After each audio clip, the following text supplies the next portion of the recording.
stars are right, and that means it's time for another episode of The Whisper in Darkness. I'm your host, the Man from Lang. Thank you very much for joining me today.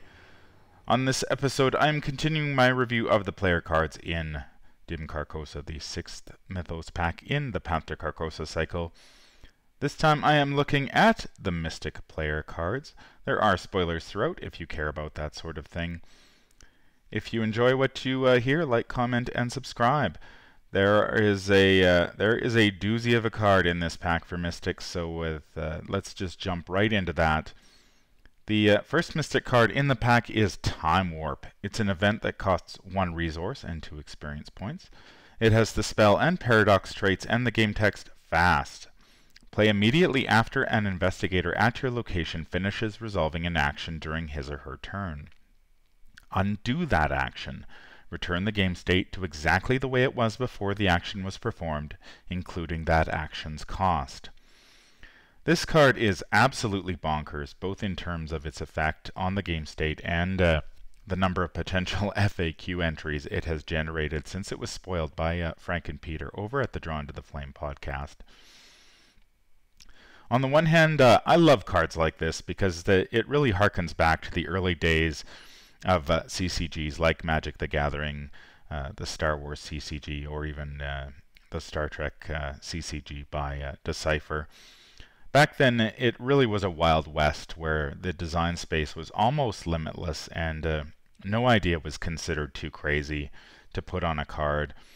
There were cards that you flipped onto the table, cards that triggered mini-games, cards that played around with the turn structure, cards that duplicated other cards, and so on and so on. Now, many of those cards quickly ended up on restricted or banned lists as those games moved towards more competitive models because they needed a more streamlined rule set and cards that frankly just didn't break the game. Trading card games are probably better for the shift, but there was something undeniably fun about playing with a lot of those zany cards. I know I've still got a Magic the Gathering deck in the basement that has a copy of Scheherazade in it that I used to play with friends on game night. So, I think it's great that the Arkham horror designers are willing to dip their toe back into those design waters to give players some unforgettable cards. On the other hand, I really hate cards like this because they tend to create a lot of confusion. Time Warp is likely going to have its own section in the next FAQ, which isn't great if you're trying to create an immersive game experience. If someone plays this card, there's going to be a lot of players who are going to have to stop and look up exactly what it does, which really breaks that immersion the designers have worked so hard to develop during the Path to Carcosa campaign. This card is also a nightmare for new players. Judging from the reaction to the In the Know episode I did about enemy engagement, many players are still struggling to get a handle on the Arkham Horror's LCG's basics, and throwing a card like Time Warp at them just muddies the waters. Now, while Time Warp can lead to some bizarre interactions with cards, I think it's important to remember that there are 2 things to know about this card. First, 99% of the time you're going to play this card in situations that are relatively simple to rewind and reset the game state. And 2, if you can't return the game to the exact way it was before the action was performed, Time Warp fizzles, so you don't have to worry about it. Let's take a look at a couple of examples. Here we've got Roland Banks and Agnes are playing the Midnight Masks. Both are located at downtown where Roland is engaged with Wolfman Drew. Roland has 1 shot left in his 45 automatic. He takes a fight action, but he draws a tentacle, missing that critical shot. At this point, Agnes Baker pays 1 resource and plays the Time Warp to undo the action. Now, the game state returns to exactly the way it was before Roland took the action. He adds an ammo token to the 45 automatic. If Roland or Agnes committed any cards to the skill test, they would return those to their hand. If Roland happened to have a copy of physical training in play and he used that to boost his combat skill value, he would get those resources back. If Roland had triggered the Beat Cop during that skill test to damage Wolfman Drew, that would be reset as well. Everything that happened before the Time Warp is played resets. The time warp, however, is discarded since it was resolving while the reset was taking place. So you can't time warp, get the time warp back and time warp again. That's just not, that just doesn't happen. Now, time warp does have its limits. For example, if an investigator dies while taking an action, the investigator is no longer considered to be at your location, so you can't target him or her with time warp. Let's take a look at another example with Roland and Agnes, except this time Roland takes a fight action against the Ghoul Priest, which, as we know, has Retaliate.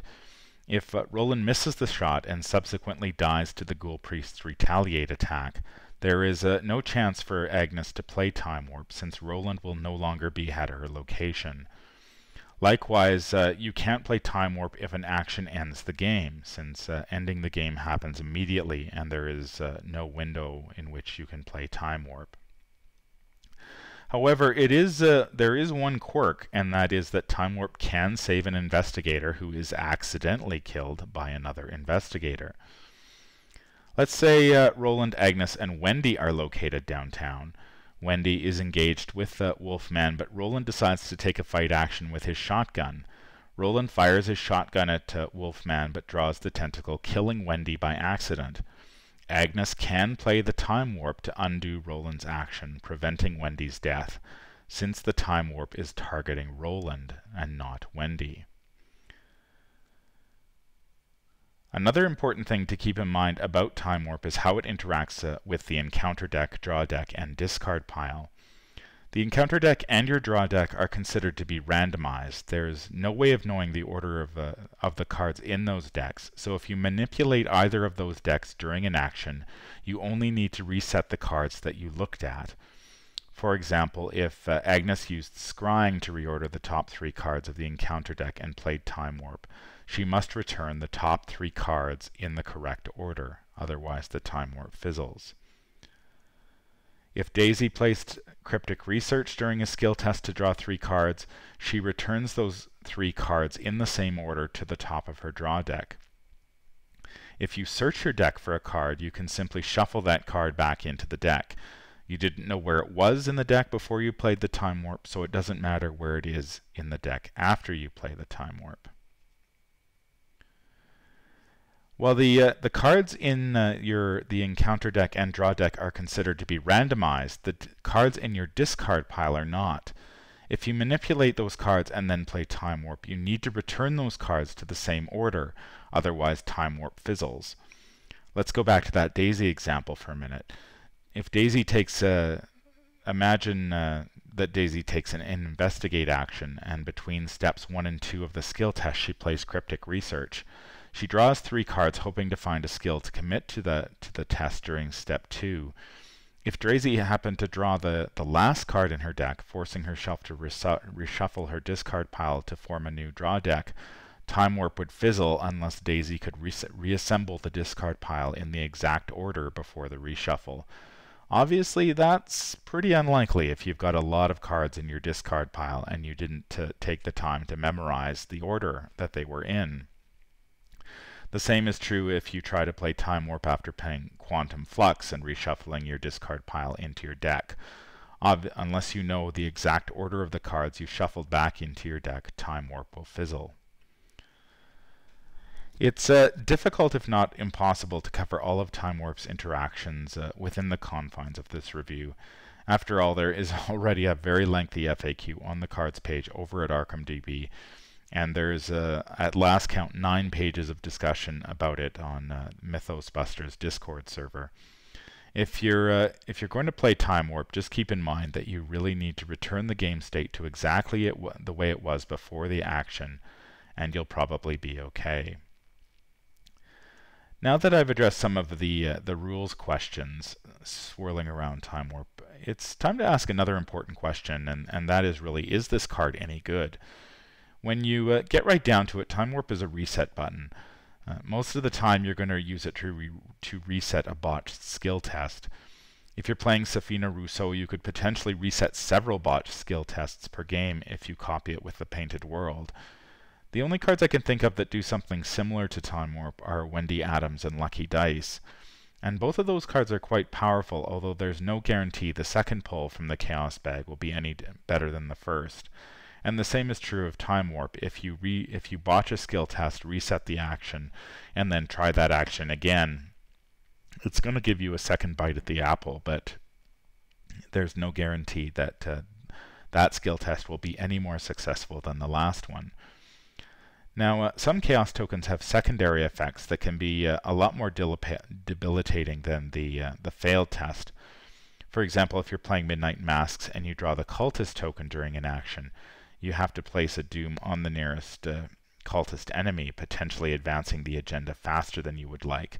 Time Warp will undo that action as well as the Doom. However, there are also going to be times that Time Warp wins you games you should have lost, because you can use it to reset so much more than just a bad draw from the Chaos Bag. It's times like these that Time Warp is really worth its weight in gold. For example, many scenarios in this game feature random locations, some of which are better than others. If you're playing in solo, Time Warp lets you explore these locations fearlessly, since you can reset the game if you don't like what you see after you move. The Devourer below is one example, with the Arkham Woods locations, the Miskatonic Museum, Undimensioned and Unseen, where Doom awaits and Lost in Time and Space, and the Unspeakable Oath are others that feature random locations.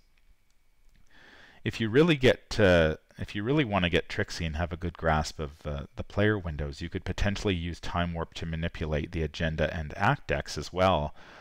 The one example that comes to mind is Black Star's Rise. During that scenario, you can take a free triggered action to spend a clue to add a Doom to an agenda, which can cause that agenda to advance.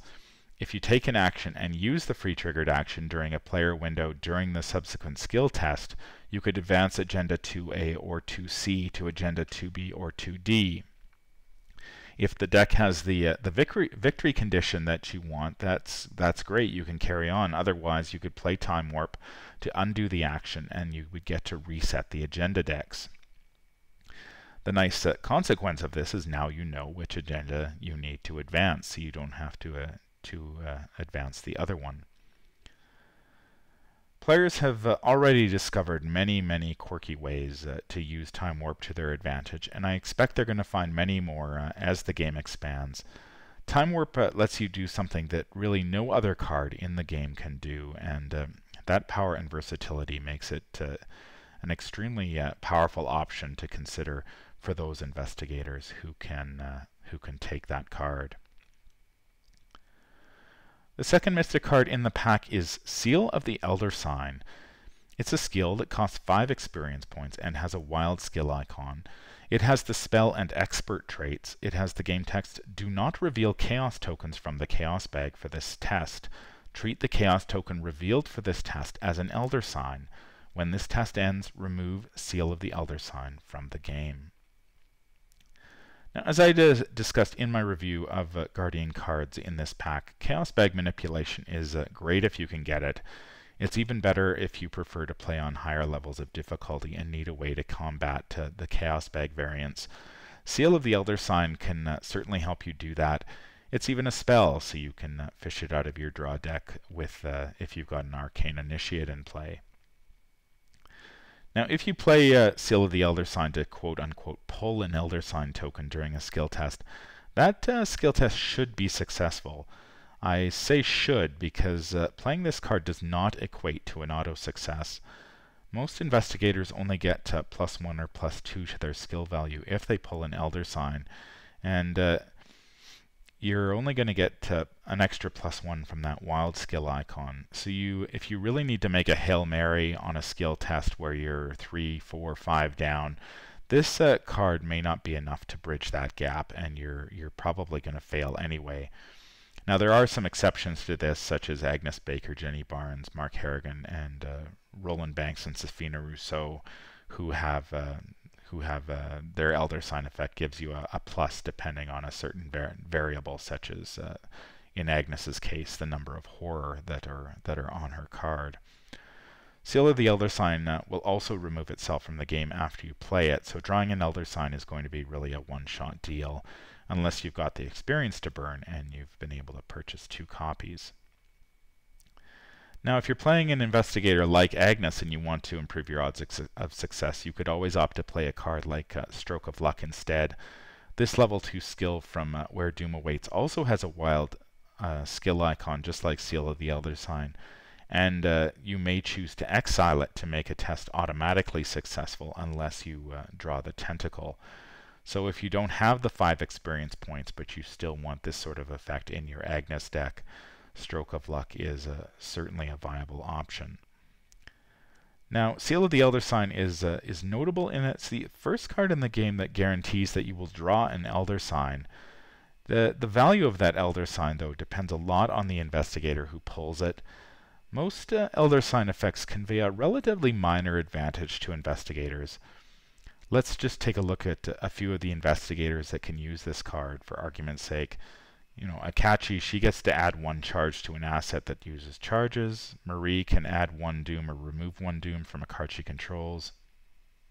Jim Culver can treat the Elder Sign as a skull, and Norman Withers can swap the top card of his deck with a card in hand.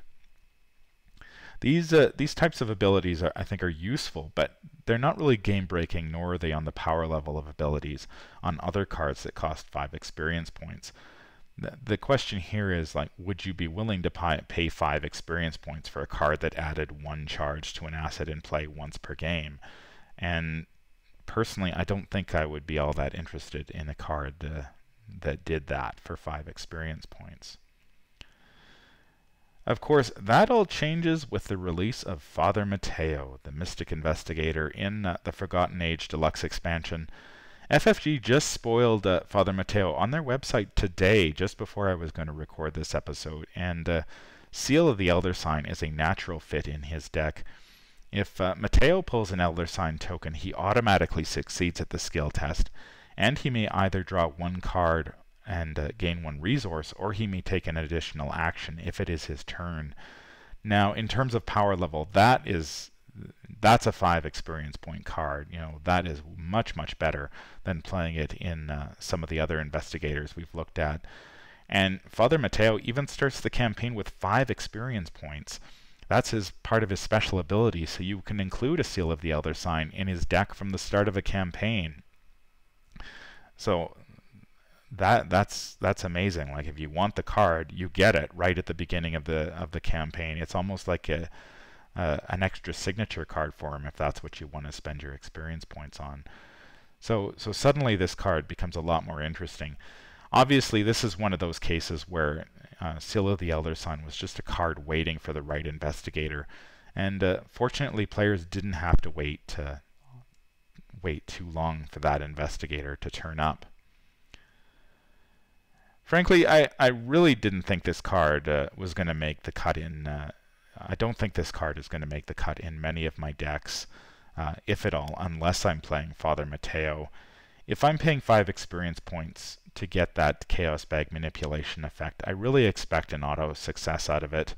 And Seal of the Elder Sign doesn't necessarily do that unless you're playing Father Mateo. It's also a lot of experience points to pay for the relatively minor bonus that most Elder Sign effects provide. I wouldn't pay 5 experience points to add 1 charge to a card in play. There are other cards that can do that that we've seen this cycle, like Recharge. I don't think Jim's special Elder Sign effect is worth 5 experience points either.